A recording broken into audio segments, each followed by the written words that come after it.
Hey everybody, welcome to the Ronline Report. Today's guest is Vice President of both the Ifbb Pro League and the NPC. Please welcome, all the way from Pittsburgh, Tyler Manion. How are you, Tyler? Good, Ron. How you doing? Good. Look, you did not have a mustache the last time I saw you. What's up with that? It's my quarantine mustache. I said I'm growing it out until we're out of quarantine. Your hair. I don't think I've ever seen your hair that long either. I haven't had a haircut in like 2 months. It needs to get cut. I can't wait. Boy, yeah, you might end up with much hair as your dad soon, JM. I can only hope, right? So, you're at home on these weekends like all the rest of us now. Normally, you'd be all over the place, all over the USA, all around the world. Every weekend, you pretty much travel. So, how has this situation been for you, for the organizations, IFBB Pro League and NPC? Because, we were all waiting and waiting for the world to get back to normal. What's it like from your perspective? Yeah, it's pretty unprecedented. For me myself, obviously I'm very bored being at home like this. I'm not used to it anymore. But for the organizations, we're taking our time here. We're looking, at all the guidelines that the CDC and the rest of the country is rolling out. And we had a deadline at first. Obviously, it gets pushed back, and right now it's just on a show by show basis. Because it all depends, as every state's going to be different, rolling out different rules. So, some shows in June, we are hopeful NPC shows that, we'll be putting together guidelines that will make sure, if we can have the shows, even if it's just with the athletes only, that, the athletes are obviously safe and we follow the guidelines to make sure everybody can stay, clean, everything like that. So we'll see in June. I'm hopeful. I'm really hopeful by July we're going to be pretty close to normal, at least have a certain amount of fans that can come in and the athletes, and everything will be pretty good. So that's my hope as of right now. Selfishly, I'm rooting for one show in particular, June 20th, the first ever Boston Pro. I've been waiting my whole life for a pro show to come to Boston, and then this stupid pandemic hits. But there's still hope. Yeah, that was going to be a heck of a show they were about to put on. It's still on. It's still on. But he had some crazy plans. Had to change a little bit, obviously, because of this virus. But as of right now, it's still on, and we're holding out hope for it. Yeah, I guess the last thing you can say is you can't make any announcements. Nobody can. Nobody knows what's happening. It's the states are each determining what's going to be allowed and not allowed. And this is bigger than all of us. This is bigger than the bodybuilding. Is bigger than sports. This is the whole world is dealing with this issue. So, I guess everyone's just going to have to hold their horses and see how this develops. Exactly. Everybody that wants information, it's just like I want more information too, so we can put stuff out. So it's just, we're just gonna have to wait. Okay, well, that's all to talk about the virus, guys. If you're hoping for an all virus talk, sorry. I wanted to do an interview with this guy because, Tyler, I know very little about you. I know a few things, but I've seen you around these shows since you were a kid, since you were in high school, basically, maybe even before that. And of course, I've known your dad for 25 years, your grandfather for 25 years plus. So it's time I found out about you. So first question for you, Tyler. The NPC and the IFBB Pro League, they were both well established before you were born. You're 25, right? Correct. Yeah. So, and they started, NPC was 1983. IFBB Pro League was 2017, but of course the IFBB goes back like 60 years before that. Yeah. As a very young child, I'm wondering, were you aware of who your father and who your grandfather were in the industry? As a young child, not really. No, I really didn't have any idea. But I've been dragged to shows since I was a baby, so it was just like something that was kind of normal to me. Seeing everybody. Guys like Kevin Levrone. Dexter knows me from since I was a baby. Chris Cormier. I've been around. I've been around shows forever, so I thought it was just normal. I thought these big muscled up guys, it was like a normal thing. I didn't really know what my grandpa or my dad did, to be honest, when I was that little. Yeah. I think when I've talked to any kids of mainstream celebrities, they say the same thing. It's like my dad hosted the Tonight Show, but I thought everybody's dad hosted the Tonight Show. What's the big deal? Yeah. So your own athletic background, you were a wrestler. How old were you when you started wrestling? And I know you were very good. How good did you get? Were you ever close to going to the Olympics? So start off at how old were you when they started all that? I was 6 when I started wrestling, and I'd say I have a good career. High school, I had a good career. I ended up going to the University of Maryland to wrestle. My college career, I didn't go the way I had planned due to injuries and some other things. But Wrestling is a very unique sport. I personally think it's the toughest sport you could possibly do. So it taught me a lot of life lessons, some very humbling ones, to say the least. And I think it's kind of made me, it's been a big part of like who I turned out to be and who I am today. Yeah. I mean, I was a very mediocre high school wrestler. I don't know if you knew that, but the practices were just brutal. They were brutal. Man. Oh man, practices. They were crazy. Even when I was still young, the practices were insane. I'd say now that some coaches they had to change up what they did because I don't know if parents would let that go on anymore. No, but it's a winter sport, so a lot of the football players typically would wrestle too. That's how it was in my high school anyway. And the football players used to always say, "This is way worse than this is so much harder than football practice." Oh, so, it's not. There's no comparison. There's no comparison. Now, I always wondered, did your dad, JM, did he try to get you involved in the sport and the industry early on, or did he try to keep you away from it? So actually, neither my dad or my grandfather actively tried to get me involved. Obviously, I went around to shows with them.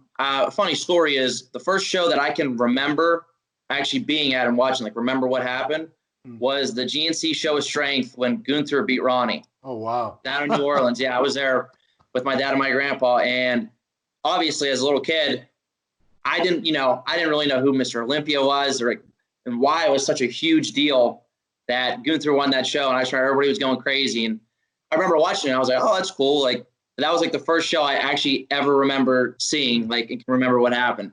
Wow. But no, they never. Smart.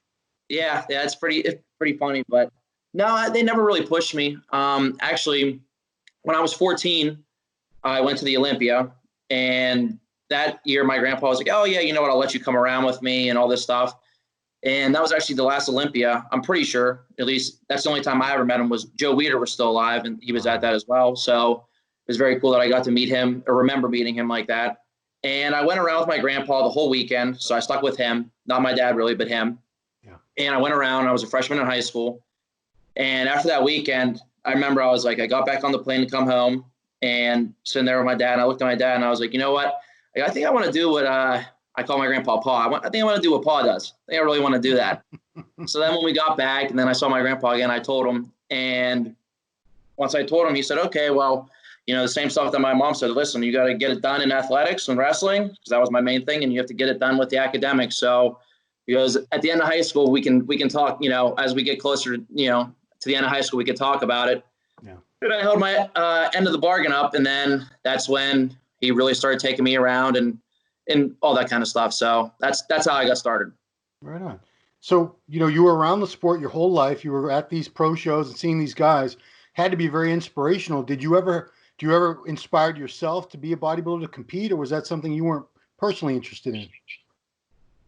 I mean, if I didn't have the position I was in right now, I definitely think I would have been competing because, after wrestling, it's another competitive outlet, at least how I think. It's a competitive outlet, and you're really, wrestling is an individual sport as well. So it's really, you're by yourself and it's up to you. So bodybuilding in any way, whatever division, would have been very cool to do. I honestly think I would be competing. Yes. Yeah. I mean, it kind of would have been tough for you because, it's the family business, and it would have been, people would say, why are you doing this when you should be, why aren't you judging shows? Why aren't you promoting shows? It would have been kind of strange, but of course, I think it all worked out for the best. I already asked you, they didn't really encourage you, but once they saw that you had an interest in it, did they try to sort of groom you and say, well, let's start having you maybe test judge? How did they introduce you to the professional side of working in the sport yourself?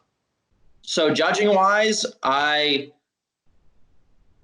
I was at shows, I would sit behind the judges, obviously, because my grandpa was right there, and I'd sit behind. And sometimes, after, I'd be like, you know what? I don't understand why this guy placed right there. I don't think that was right. And he'd look at me and say, oh, really? And if you know my grandpa, they'd be like, oh, really? He's starting to get at it. And I go, oh, yeah, I think that was wrong. Like, oh, okay, Big Shot. Well, we'll see in the future what you think when you're sitting at the table.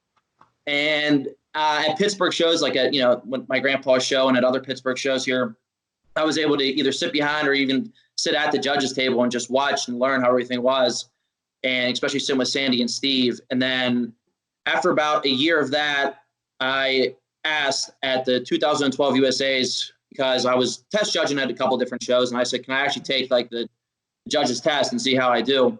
And that was the first show I did it at. And after that, it was just, it took off. So that was the first show you officially judged at, was 2012 USA? Yes. Okay, gotcha. So how old were you at that time? 2012? 17. 17, wow, yeah. Did you get, did people talk crap? I'm sure a lot of people did behind your back, but did anybody say, were you letting this 17-year-old, what's this kid doing at the judge's table? How dare they let someone that young judge? I mean, how did you deal with people saying, I don't know if you had to deal with it, but, I'm sure you heard people talking or were aware that people thought, this guy's way too young to be doing this. How did you respond? I still get that now. I mean, I guess I'm still young comparatively at 25 to a lot of people, but yeah, I mean, I hear stuff all the time. And at first, of course, it bothered me, especially being younger. Yeah. But as I got older, I realized, listen, people are going to say stuff about you. There's nothing really you can do. I mean, whenever I go to a show and, I'm head judging a show, I mean, you've been at plenty of the national shows and other shows I've had judged at. Listen, I'm going to judge the show. I'm going to make the calls, to my best, as I think is correct. And obviously, even when you're a head judge, which I think some people don't understand, is, never your exact placings, how you have it, is not how the rest of the judges see it. So sometimes you're at a table and you're like, that guy definitely shouldn't have been 1 or 2 places higher, but everybody else saw it that way. That's what you think. It's a subjective sport. So, but as long as I can, the competitors can come to me after and say, well, I don't understand this. And I'll say, okay, I can justify my decision and say, this is what I was seeing.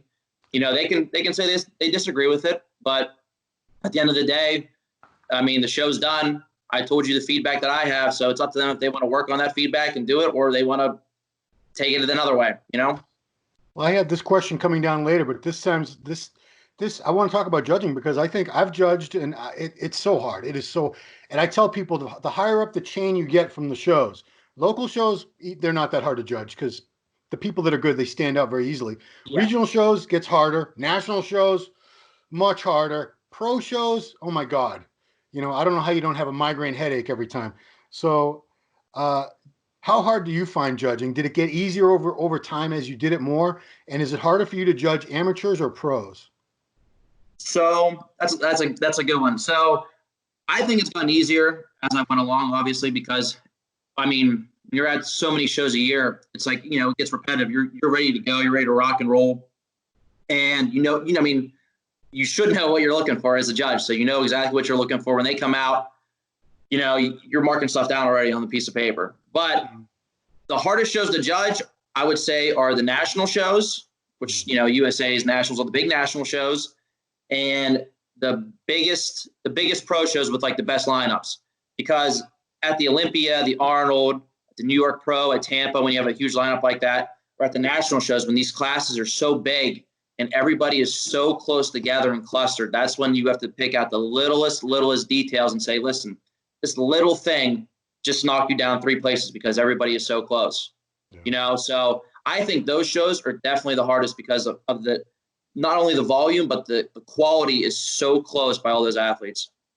Yeah, and I talk about this all the time because I think judging, especially at that level, it's a thankless task. Meaning, if the guy that wins is someone's fan, they say, okay, well, you did the right thing, and they're not going to say thank you for doing a good job. They'll say, okay, well, he's doing the right thing like he's supposed to. But if their guy didn't win, they're like, oh my God, it's politics. This guy's blind, doesn't know what he's looking at.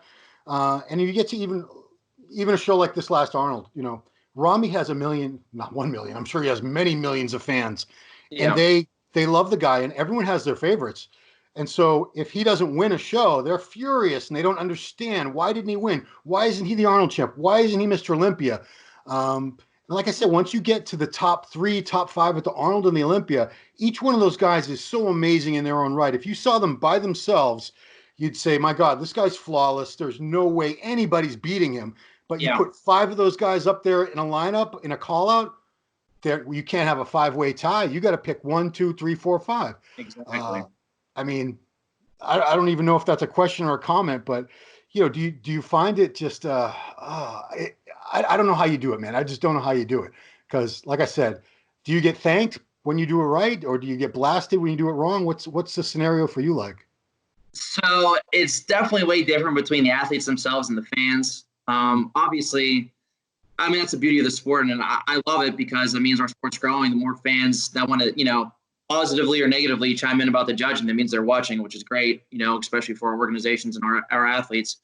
But of course, like the fans that have the favorites are always going to say, this is wrong, this is wrong, this is wrong.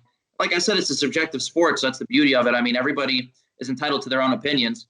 But yeah, I mean, athletes, I think, are much different. Most are actually very, very respectful, regardless of what they place, and they come up to you. They just want to talk to you and get their feedback. And even if, sometimes, it's in the heat of the moment. So sometimes, if they're a little rude or something like that, listen, I was a competitor too, so I understand. It's like, as long as you're not being disrespectful, I will gladly sit there and talk with you. And that's how all of our judges are. So, and then when we talk to them, like, okay, I guess I can kind of see that and whatever. So, but it's definitely not thankless. I would never say that, because I mean, it's a very cool thing. Like, even at a regional show, when you see the joy on a competitor's face when they won their class, and, you see, like, behind the scenes, and obviously, as well, how hard it is to get on stage and to do everything it is to try to peak perfectly and look your best. So it means so much to these athletes that it's definitely rewarding in that way. I think I love seeing that when people get emotional about something. I personally, I love seeing that at the table. So no, I mean, a lot of the athletes are very respectful. I just personally enjoy it so much. And like I said, no matter what, people are going to have something to say. Of course, a lot of people, it's just a thing in this world nowadays. I don't know why. A lot of people love to be negative, especially on social media. And it doesn't matter who it is, myself, an athlete, people just want to comment negative stuff. And I don't get that. But hey, if you're watching, that's good for everybody. So yeah, I want to give you guys credit, because if you're in the press pit or you're in the judging, if you're in those first couple rows, you're at these shows all damn day and night. You don't get up to go to the bathroom. You don't get up to walk around and chat with your friends. You guys are at that table for the duration of this division, that division, A, B class. It's on and on and on. It's brutally hard work. And I don't think a lot of the fans who critique judges or say the judges blah blah blah, they don't realize. I mean, like I said, I would never want to be a judge. No, no, no. yeah, Even if you feed me, that'd be my main thing, is you got to feed me. But even then, I still don't want to sit there for like 8 hours. You guys rotate the judges, so it's not. yeah. I don't want to make it sound like you're chained there to the table, but still, national shows now, 1,000 people. Sometimes, I think we've had like 1,500 for the record at some of these shows now. Yeah, Right? last year North Americans, I think with crossovers, we were over 1,600 actually. Wow, wow. Yep. And I mean, think about this, guys. This crossovers. What that means is, you might have just judged this person. They were in the over 35 class. 20 minutes later, over 40 class comes up. There they are again. You got to judge them all over again. Over 45, here they are again. In a different lineup, they look differently too. So they could have been second in over 35. They might be the best in over 40, and then they might be fourth in over 45. It all depends on who shows up. You have no idea. Another thing I've always wondered about you, because I have kids. My oldest is actually older than you. You basically gave up all your weekends for how long now? Since you were 17, 18 years old? How many weekends out of the year are you on the road? Are you away from home? I'd say since I graduated college, it's been between like 35 and 40 weekends a year. Guys, we only have 52 weeks in a year, right? So that's a lot. I mean, I don't think you're the partying type anyway, but was it tough for you at any time where you had friends saying, come on, Tyler, why you always got to keep going out to Illinois or, whatever, Costa Rica or wherever? Can't you come out and party with us this weekend? Yeah, I mean, a little bit. It was a little bit at first, but I mean, I've always wanted to do it. I mean, obviously my friends that have hung around me know, started to understand what my grandpa did, and obviously that I wanted to do what he did. So no, it wasn't like they were like like ragging on me or anything about that. They understood, but that hasn't been too bad, because I always find a way to go relax or something after Saturday night at a show. So especially when I'm in a different place or a different country, I get to go explore something or do something. So no, I wouldn't say it's been too bad. I still really, really enjoy it. And I mean, the upside to that is, man, you've been all over the world, right? You've probably been to, I don't know, 50, 60, 100 countries, something ridiculous. Nah, not that many yet. I went back to a lot of different countries, like same countries that I've been to a lot, but I've been to a good bit now. It's been really cool. I'm looking forward to getting back and exploring more. I was going to go to more Asia shows this year, countries in Asia, but obviously that got put on the back burner after this. And you've picked up a couple languages or some What do you speak? A little Portuguese and Spanish now? I can judge the shows in Portuguese and Spanish with some help from the guys there, but I don't speak really anything else in those languages. Okay, yeah, because the good news, I heard Arnold, South America, Sao Paulo, Brazil is happening. It's going to be like October or November, something like that. So, October 2nd, yes. yeah, I'm putting in my request right now. Trust me, I want to head down there. So here's one thing I want to ask you. Your generation, you grew up with this whole social media. Do you feel that helps a lot?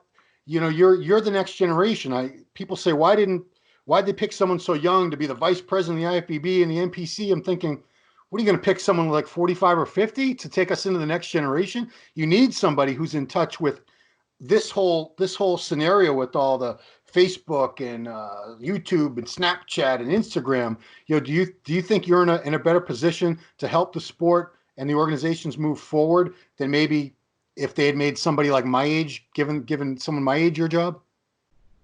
I just think I'm in a good position because I understand it. But actually, I have to give a big shout out to my father, JM, and Frank Seppi, who are around your age, but I mean, they're social media whizzes. I mean, they work with me, we work together, and they're a huge, huge part of what we do on all our social medias and our social media pages. And they're actually incredible with the amount of content they're able to put out and everything like that. And I think social media in general has been great for our sport because, I mean, there's random people that like I'll meet and they'll be like, oh, what do you do? And I'll tell them, and then they'll be like, oh man, do you know this guy? He's like this pro, like out of nowhere, he'll say that doesn't live anywhere close to like where I'm at. Do you know this guy?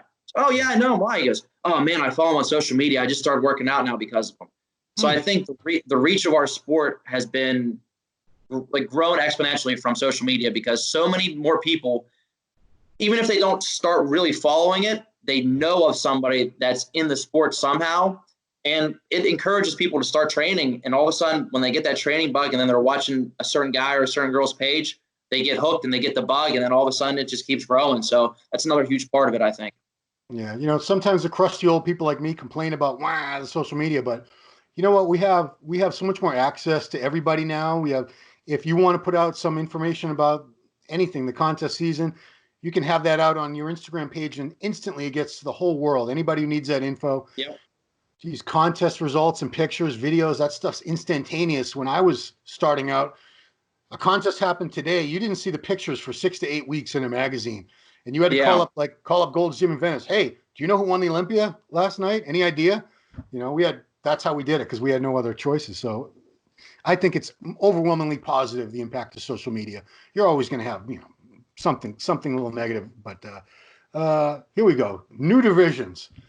Older generations, that'd be the crusty old men, often have a harder time accepting newer divisions because we grew up when all there was men's and women's bodybuilding. Do you find that the younger generation is a little more open-minded in accepting all these various divisions? Oh, 100%, 100%. Yeah, I don't know what the deal is. Some guys, some older guys, they don't like the new divisions. I don't understand why, because it's only helped grow the sport as a whole. And I don't know. I don't really understand that. I mean, as you know, and as I know, every division trains insanely hard, no matter what they're sculpting their body for. So the bodybuilders that try to hate on men's physique guys, I will never understand that, to be honest. I don't get it. And I mean, the men's physique guys come in shredded. So I don't know why they try to hate on it. I mean, come on, these guys come in great shape. Sometimes it shows they show up in better shape than bodybuilders. I mean, let's be serious here. Oh, I've never seen a top 5 of any pro show with the men's physique where they were not all shredded. They're always in shape. I guess it's because they wear the board shorts instead of the little bikini briefs like we do. Maybe that's why. I don't know, but I mean, I think every division that's been added has really, really, I mean, it's basically been about growing the sport, and that helps bodybuilders on down. So I think it's just a great thing. Yeah, and you can comment on this or not, but I personally feel, as much as I've fought a lot of these new divisions, I recognize 100% we probably would not have, we wouldn't have the sport, or we wouldn't have it at the level we have it now. Put it that way. We wouldn't have all these shows, and it wouldn't be thriving if it was still just men's and women's bodybuilding. I think it would be very, very small sport compared to what it is now, because we would only be appealing to that that small amount of competitors and fans, whereas bikini, men's physique, women's physique, figure, each of these new divisions has their own set of fans, participants, and that's who fills up the seats. And if you don't have an audience and if you don't have competitors, you got nothing. So the sport would never have grown. I agree with that 100%. Yeah. So let's talk about the newest division, which is wellness. So that was around for, I don't know if they called it wellness in Europe, but I believe South America, Latin America, they've had this division for a while. Very, very popular. So how did you guys decide to bring it to the NPC and IFBB Pro League officially, to bring it stateside, shall we say? Was it an easy decision, or were there a lot of things you really had to think about? No. So, I mean, at first when I I heard of it and I saw pictures a couple years ago, and people wrote in and people tried to talk to, be it my dad, myself, my grandfather, and we're like, okay, yeah, but we weren't really looking. I mean, I think we're basically covering almost anything possible physique wise now. So I didn't really think at first that we were going to need another division or anything like that. And when we decided to go, in 2017, when we made NPC Worldwide, Tamer and Tarek, obviously they were in Brazil for us. So we sent them down there, and when Tamer came to us and said, listen, I think we really, really need to take a look at this wellness. He goes, it is actually huge down in South America, in all Latin American countries. He goes, it's over in Europe. He goes, I really, really think this is like the final straw. Like we need to add this. Mm-hmm. So I went down to obviously some shows in South America. And once I saw it and saw the turnout, I mean, last year at the Arnold Brazil, 125 girls were in the wellness category. We were not giving a pro card. So they came to the show and competed, and every other category, the overall winner got to receive their pro card. That they did not. They did it for bragging rights only. Wow. That was I think it was the second biggest division with sheer numbers in that show. Once I saw that, I said, okay. I mean, and the girls. Have you seen wellness in person yet? Not in person, no. On Instagram, I probably follow about, I don't know, 500, maybe 600 of them on Instagram. Yeah. So the girls are it's insanely impressive what they show up like. It's no joke. I know some people are like, oh, it's going to be like bottom heavy bikini girls. No, not even close to that, especially with these top competitors. So it's very impressive. And after looking at everything and seeing in Europe and everything else, we're like, you know what? I think this is worthwhile for adding. So then we decided to add it. But it took some time for sure. It took some convincing. That's definitely for sure. Now in the amateur ranks, nobody's listening to my idea for 2 divisions. You don't need height classes. You just need 2 divisions. You ready? Latin and other. I can say that because I'm married to a Cuban. I can make jokes, but yeah, I mean, I'm curious. That's one thing I'm kind of bummed about, is that these shows have been on hold, because this was going to be our big influx. We started it in the NPC this year, so all the shows we're going to have it. The pro shows, we're going to see a bunch of pro shows, and we still will. But we got to wait until this is all cleared up. But yeah, I know. I have not seen it in person. Definitely want to, because yeah, it's a great look. I mean. It's, to me, I would call it like a bottom heavy figure look if you hard press me to call it something, because they have the shoulders, they have muscularity. Their upper body isn't their upper body is definitely almost the same size as bikini, and then lower. It's even hard to explain. Like when you see it, like because their legs are definitely big, their quads are big, but they're not shredded in any way, and it's just they're shaped the way they're shaped, and then their glutes and everything. It's a completely different look. And it's definitely its own unique division for sure. And once we have it in the bigger shows and we have established, eventually we'll have an Olympia wellness champ. That's when we can point and say, well, this is, people say, what is wellness? I don't get it. And you can say it's her. She's wellness. Just like say, what's women's physique? We say Shanique. That's it. What's figure? Sydney Gillen. That's figure. What's So, but we're not there yet. We'll be there. Judging said that. Do you have a favorite division to either watch as a spectator, which I don't know if you ever, when do you get that chance, or to judge? I mean, just, it's fun because there's different things going on. Like for me, I would say Classic's my favorite. That's your favorite? My favorite's still the big guys. I still think men's bodybuilding is the best to see. And I think we have a couple of young guys that are definitely coming up who I was excited to see, the improvements or anything that they made stepping on stage this year. I think there's a whole younger generation finally coming up with the men's open stuff. So That's still definitely, I think, is my favorite division to watch. Yeah. And you're right. We do have guys who are like in the 45 to 50 range in the open. And you also have some guys that are like your age that are coming up. So Yeah, that's exciting to see. How many other sports do you see a 25-year-old and a 50-year-old competing against each other? not And too many, right? it's not a big deal. That's just, oh, that's the Arnold Classic, That's just Yeah. another pro show. Here we go. So you're the vice president now. You're the future. You're the guy that they want to bring this into the future. What are some plans, some ideas you have? Don't give away all your secrets, but what are some things you've been thinking about to take this all to another level, which I know you're going to? Yeah, so I was just going to tell you, there's a lot of people out there that would love to know what exactly we're planning. So I don't want to give anything really away, but we have a lot of plans. I mean, my grandfather being 76 years old is still thinks towards the future and everything too. So everything we think about, is for the future and to keep growing the sport. And I mean, this year was we were on track to have our biggest and best year, not just in the United States, but throughout the whole world. And as we grow, obviously, throughout the world, there'll be more exposure for the athletes, more platforms. I can't speak to when these shows will happen at the end of the year, be it Athleticon or the Olympia, but Athleticon, just for example, is another thing. Look, it's Danny Garcia, who's The Rock's manager, and Dwayne Johnson, The Rock. The amount of new eyes that were going to be brought to our sport just from that weekend alone would help the growth immensely. So to have a show like that and to keep having it, to go alongside the Olympia and the Arnold, I mean, I think we're at a point where we're just going to, I'm hoping, at least this is my hope, is we're at a point where we're going to keep growing and growing. It's just going to explode. And I mean, as you see, more and more people you talk to, random people, they care about their health and wellness. And I mean, especially after a virus like this, where you can see, listen, if you're healthy and stuff, your chances of getting sick are way, way less. And I think people are going to realize that and get more into working out. When you get more into working out, you end up following one of our athletes, and then it's just the growth, I think, is just bound to happen. At least I hope so. Yeah. Last question for you, Tyler. The Weider Empire. Joe Weider didn't have any kids, unfortunately. He had nobody to really leave his legacy to and carry it on. And, there was a Weider era. And then after that, AMI and everything, it wasn't quite the same because it wasn't Joe Weider. It wasn't the Weider family.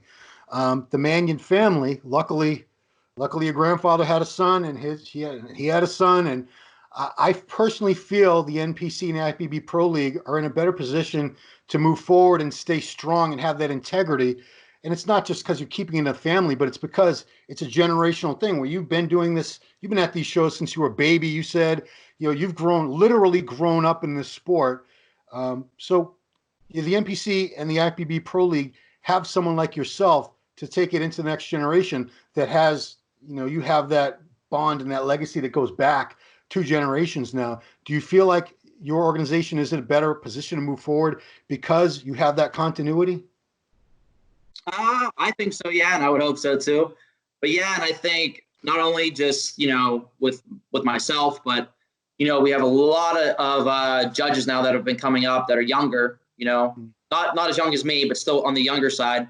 And then obviously Steve and Sandy. I joke around with both of them. I say, listen, you guys are never going anywhere. As long as you can still, your eyes still work and your voice still works, they'll be at the table forever. Trust me, they're not going anywhere. So that, along with a lot of the other younger guys and girls we have coming up, who I'm sure people know, people like Tamer and Tarek, Bill Sibilia, Jack Sullivan, Becky Clausen. I mean, these people have just been amazing, and I'm so happy that.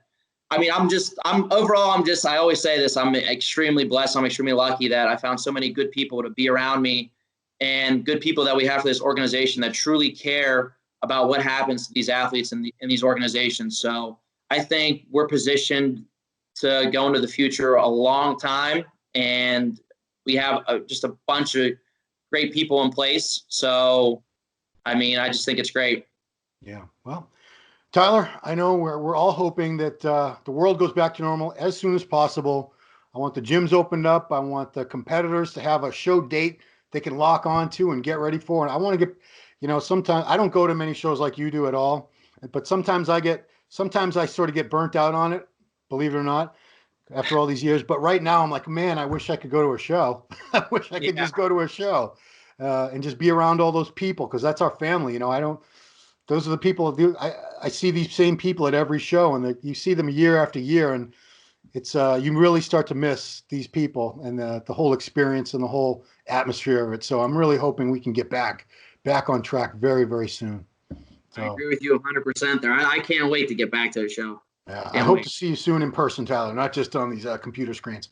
So anyway, that's all I had for you, Tyler. I appreciate you taking the time very much, and we're all just going to take it day by day and hope this situation is back to normal soon. Yeah. Oh, All cool. right. Thanks, Ron. I appreciate it. All right, everybody. Thanks for watching Ronline Report. It's been Ronline Report with Tyler Manion. We'll see you next time.